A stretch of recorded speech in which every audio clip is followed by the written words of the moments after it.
पिछले कुछ दिनों से हम जो एक बेहतरीन किताब डिस्कस कर रहे थे उसका नाम ask and it is given था।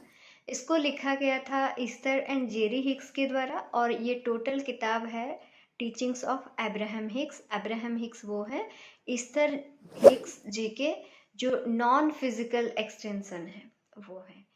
यानी कि अगर हम अपने को लेके अगर उस जगह पर रखें तो सबके पास एक एक अब्राहम है। वो क्या है? हमारी खुद की इनर सेल्फ, हमारे खुद की हायर सेल्फ। और इस किताब में हमने दो पार्ट पढ़े। पार्ट 1 था, पार्ट 2 था। पार्ट 1 में ये था कि हम कितने पावरफुल हैं, एग्जैक्टली हम क्या हैं, हम कहाँ से आए हैं, हम कौन हैं और हमारा क्या कैपेबिलिटी है। ये हम पार्ट 1 में पढ़े। तो जब हम पार्ट 1 में ये हमें पता चल जाता है कि हम बहुत पावरफुल हैं, हम क्रिएटर हैं, तो फिर चीज़ें हम क्रिएट क्यों नहीं कर पा रहे हैं? अगर हम ही अपने लाइफ के क्रिएटर हैं तो ऐसी चीज़ें हमारी लाइफ में क्यों क्रिएट हो रखी है जो कि हम नहीं चाहते? तो इसका आंसर था कि रेजिस्टेंस।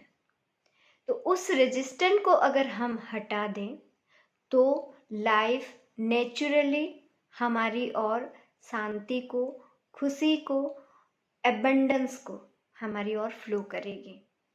तो उसके लिए हमने बहुत सारे प्रोसेस पढ़े जो कि हमें मदद करेगी अपने खुद की रेजिस्टेंस को कम करके धीरे धीरे पूरी तरह से रेजिस्टेंस फ्री हो जाने में। और जब हमारे अंदर से वो रेजिस्टेंस हट जाएगा, सिंपली लाइफ हमारी तरफ ही बह रही है, इसमें कोई डाउट नहीं है। तो इस किताब को अगर हम एक समरी बनाएं, अपने ज़िंदगी में अगर सही में यूटिलाइज करना चाहें तो चीज़ें ऐसी है। देखिए, चीज़ें होती क्रिएट कैसे होती है, हमने बहुत सिंपली पढ़ा। उसका 3 स्टेप होता है। आस्क पहला स्टेप, दूसरा स्टेप है इट इज़ गिवन, इसमें आपका कोई रोल नहीं है, ये किसी दूसरे का काम है, इसमें आपको टांग अड़ाना नहीं है। तीसरा काम आपका है जो कि है आर्ट ऑफ अलाउइंग। ठीक है, तो देखिए, पहला होता है आस्क। देखिए, हमने जितने भी रेजिस्टेंस के बारे में बात किए या फिर बहुत सारी चीज़ें बात किए, सबसे ज़रूरी बात ये है, सबसे बड़ा रेजिस्टेंस हमारे अंदर वो है हमारी खुद की आइडेंटिटी, हमारी खुद की ईगो। देखिए, जिसका ईगो जितना ज़्यादा होता है उसका सेल्फ एस्टीम उतना लो होता है। सेल्फ एस्टीम यानी कि आपका नेचर, आप नेचुरली जो हैं, और ईगो यानी कि जो आपकी नेचर को सप्रेस कर रहा है। इस बात को हमेशा ध्यान में रखिए, क्योंकि हम किसी भी कारण की वजह से जब हमारा सेल्फ एस्टीम लो हो जाता है, हमारा ईगो बढ़ जाता है और वो ईगो हमारा सबसे बड़ा रेजिस्टेंट होता है। क्यों? जब हमारे अंदर ईगो होता है अपनी आइडेंटिटी को लेके, हम उस आइडेंटिटी को छोड़ना ही नहीं चाहते। जो हम नहीं हैं, हम बार बार उसी चीज़ को बोलते हैं कि हम यही हैं, और वो कौन बुलवाता है? आपका ईगो। तो सबसे पहले अगर आप अपने हायर सेल्फ की तरफ एक जर्नी तय करना चाहते हैं, सबसे पहले आप अपनी अभी की आइडेंटिटी को, अभी की ईगो को साइड में रखिए, साइड में रखिए। ठीक है, ये होता है आपका पहला काम। देखिए, लोग जिंदगी भर प्रोसेसेस अप्लाई करते रहते हैं लेकिन सक्सेस नहीं होते। पता है क्यों? क्योंकि वो अपना पहला काम ही नहीं करे होते हैं। आपके शरीर में सब तरफ मिट्टी है, आप जितना भी पाउडर लगा ले क्या फायदा? वो पाउडर तो मिट्टी में लग रहा है ना, थोड़ी ना आपके शरीर में लग रहा है। जितना मॉइस्चराइजर लगा ले, जो भी लगा ले, कुछ काम नहीं देने वाली। ये ऐसी ही बात है। जब तक हमारे अंदर अपनी वो पुराना आइडेंटिटी एग्जिस्ट कर रहा है, जो हमारा ईगो एग्जिस्ट कर रहा है, जब तक वो है, हम आगे हम जितना भी प्रोसेस फॉलो कर ले, जितने भी कोच अपॉइंट कर ले, जो भी कर ले, वो कुछ काम नहीं देने वाला। सबसे पहला काम है हमारा अपने खुद की जो अभी की आइडेंटिटी हमारे अंदर है कि मैं ऐसा हूँ, मैं वैसा हूँ, मैं वैसा हूँ, मैं वैसा हूँ, जो भी है आपके अंदर। अगर आप सुपीरियर फील कर रहे हैं तो भी उसको बैलेंस कीजिए, अगर आप इन्फीरियर फील कर रहे हैं तो भी आप बैलेंस कीजिए, क्योंकि we all are in a horizontal relationship. ठीक है, तो पहली बात है कि हमें अपनी ईगो को लिस्ट करते जाना है। हम अपना ईगो को जितना कम करते जाएंगे अपना सेल्फ एस्टीम उतना ज़्यादा बढ़ेगा।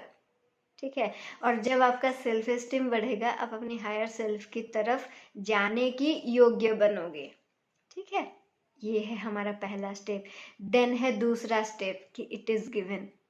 ये जो दूसरा स्टेप में आपको क्या करना है, relax and trust the process.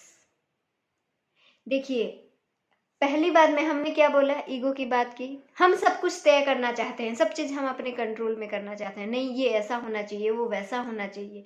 नहीं, क्या कैसा होना चाहिए, कौन सा रास्ता आपके लिए सही है, कौन सा गलत है, किसमें जाके आप आगे चल के हैरान होने वाले हैं, कौन सा रास्ता आपके लिए लिस्ट रेजिस्टेंस लेके आएगी, आपके लिए इजीएस्ट वे होगा, वो आपको नहीं पता है। वो सिर्फ और सिर्फ यूनिवर्स को पता है। इसीलिए ये काम उसका है कि कैसे होगा और कब होगा, किस तरह से होगा, ये तय करना उसका काम है। So you just relax and जो भी प्रोसेस के थ्रू आप जा रहे हैं उस प्रोसेस को बियर कीजिए। हो सकता है वो प्रोसेस आपको बहुत ज़्यादा दुख दे रहा हो सकता है आप बहुत ज़्यादा नेगेटिव फील कर रहे हैं, कुछ भी हो सकता है, डिप्रेस्ड फील कर रहे हैं, आपको लग रहा है कि मैं ज़्यादा नीचे जा रही हूँ, आप बहुत ज़्यादा एंजाइटी आपके अंदर है।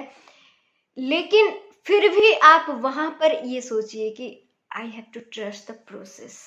ये प्रोसेस है, अगर मुझे वहाँ तक जाना है तो मुझे इस तरह से इसी रास्ते से गुजरना पड़ेगा, जो रास्ता मेरे लिए तय किया गया है, जिसको आप इंटरफियर नहीं कर सकते। आपका काम है रिलैक्स होना, रिलैक्स होना, जस्ट बी रिलैक्स। देन तीसरा चीज है, देखिए जब आप ये दोनों प्रोसेस को कर देते हैं, जो तीसरा जो आपका प्रोसेस है आर्ट ऑफ अलाउिंग, वो अपने आप हो जाता है आपके अंदर। आप ऑलरेडी चीज़ों को संभालने लगते हैं, आपके अंदर ऑलरेडी एक डिटैचमेंट क्रिएट हो जाती है आपकी present identity, present circumstances, present influences को लेके आपका डिटैचमेंट ऑलरेडी क्रिएट हो जाती है। So don't worry. ठीक है, तो देखिए हम अपने ही बात को फिर से समराइज कर देते हैं। अपनी ईगो को साइड में रखिए, relax and trust the process, और अपना काम जो करने में आपको अच्छा फील हो रहा है उसको कीजिए। That's it. ये है आपका मैनिफेस्टेशन का टोटल प्रोसेस। बहुत ज़्यादा मत सोचिए, बहुत कॉम्प्लिकेटेडली मत जाइए। Just you have to take care of yourself, you have to take care of your emotions, your feelings, and you, because you are the special one for yourself. ठीक है, किसी से कुछ एक्सपेक्ट करने की कोई ज़रूरत नहीं है, क्योंकि ये जो पूरी दुनिया है ये आपका बनाया हुआ है, ये आप ही का है। आप जो चाहेंगे वो होगा। तो आपकी दुनिया में और कोई है ही नहीं, तो आपका केयर कौन करेगा? आप क्यों किसी से एक्सपेक्ट कर सकते हैं, कैसे कर सकते हैं, है ना? तो सारी चीज़ें, everything up to you, you are the hero of your story. So आप मत सोचिए कि मेरे ज़िंदगी में कोई हीरो या हीरोइन आएगी जो कि मुझे सब कुछ दिला देगी। नहीं, आप अल्टीमेट हैं।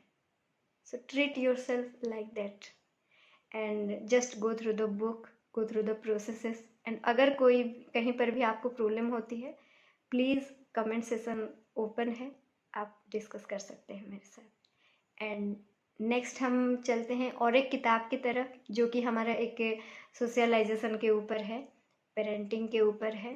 तो इस किताब को हम नेक्स्ट एपिसोड में डिस्कस करेंगे।